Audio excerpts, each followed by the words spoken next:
যে মাঝখানে ইন্টারিম গভর্নমেন্টের সময় আমাদের যে টিকা কেনার প্রক্রিয়া, আমরা বাংলাদেশ সাধারণত ইউনিসেফের মাধ্যমে টিকাটা ক্রয় করি। তো মাঝখানে ইন্টারিম গভর্নমেন্টের সময় তারা ইউনিসেফ ছাড়া আরও একটি প্রতিষ্ঠানের মাধ্যমে কেনার একটা প্রক্রিয়া চলছিল। আলটিমেটলি সময়ের কারণে তারা সেটি সম্পন্ন করতে পারেনি। এখানে কিছুটা ঘাটতি হয়েছিল এক সময়, সেটা মোটামুটি কাভার হয়ে গিয়েছে।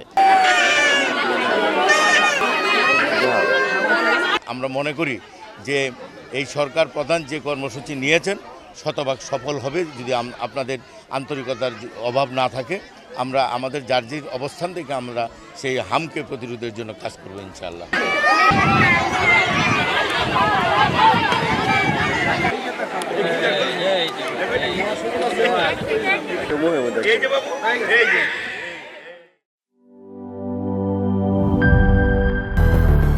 বেশি সার্ভিস ও ফিচারে লেনদেনের সব বিকাশ অ্যাপে সম্ভব।